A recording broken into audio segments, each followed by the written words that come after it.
Hi everyone, I am here today to review Utada Hikaru's album First Love. This album came out in 1999 when Utada was at the tender age of just 16. This album hardly needs any introduction. A lot of people here in the West know of the at least title track off of this album, if not the whole album, and they know of this artist from the super huge success of First Love. After the breakout success of a couple singles off this album, it sold over 11 million copies worldwide, which is still a major record holder to this day. I also own this edition, some of you guys may know. This is the 15th anniversary deluxe edition. I highly recommend this one too if you are a collector. There's some really unique stuff in here that is hard to find, so definitely very grateful for this. It's difficult to find now, but it is out there.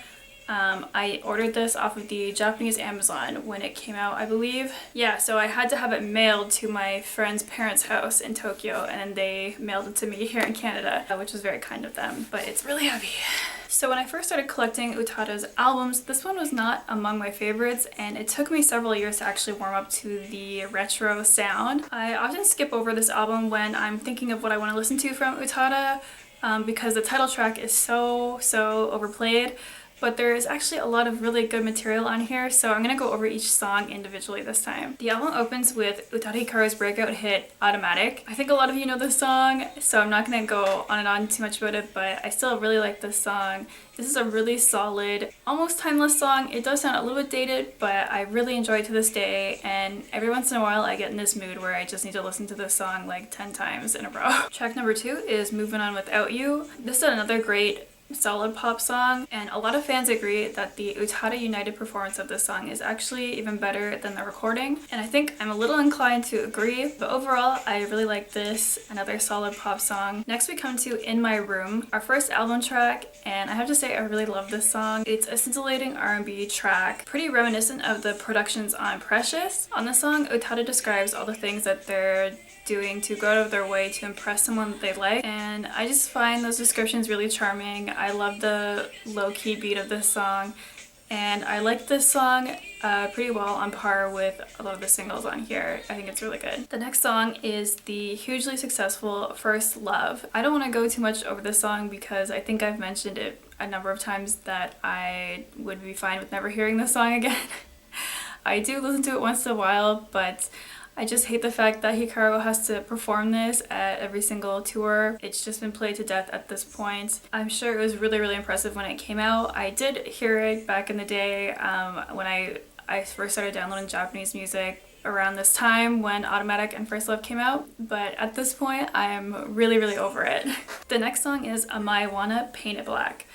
Amai Wanna means sweet trap in Japanese. Hikaru lifted I See a Red Door and I Want to Paint It Black from the famous Rolling Stones song. This song is so unique among all the tracks on this album. It has such a bombastic, almost experimental feeling to it, and Utada's vocals really left an impression on me. They're really powerful without over-singing, and for some reason this song comes to mind first whenever I think about what is on this album, but that being said, I still wouldn't count it among my favorites. I do skip it once in a while when I listen to this album, but overall I do really like it. The next song is the single Time Will Tell. This song is definitely one of my favorites. It is among the top 20 songs of Hikaru's that I enjoy to this day.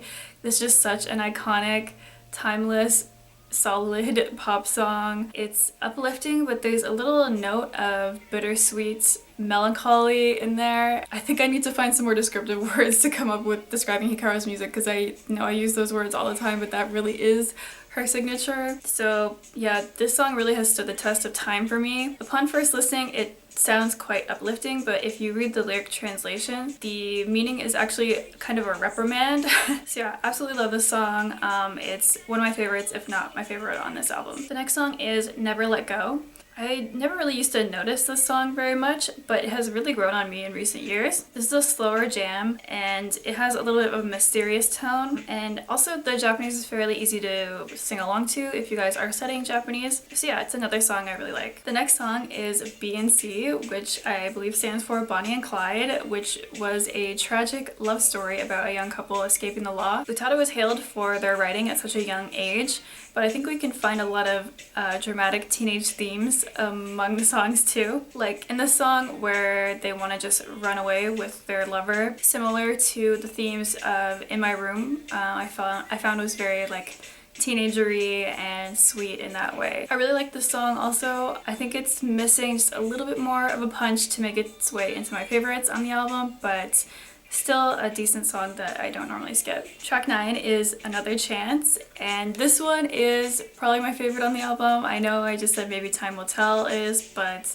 just everything about this song is really perfect. Again, this is a little bit similar to Precious with the 90s R&B sound, and I really love how the song opens with the sound of coins going into a machine. I'm assuming a jukebox. So yeah, everything about this song is just working really well.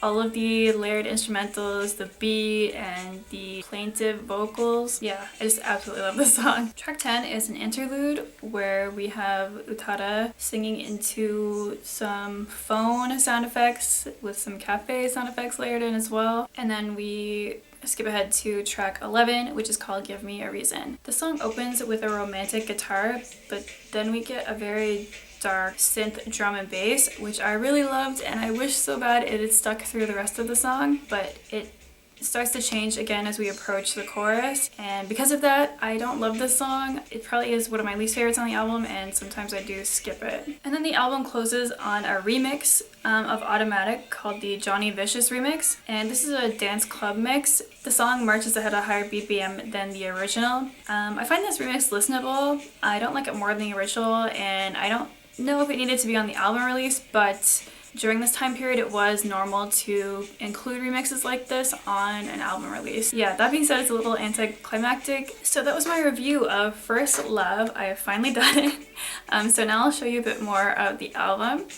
So here's the back, and there's the CD itself. So there's another picture, very glossy paper in the photo book. Here's the lyric book. There's more photos. They're all from this like close-up shoots, and there you have it. So definitely a really strong release from Utada Hikaru. They don't have any bad releases, so it's kind of redundant to say that. Yeah, I really enjoyed revisiting this one as well.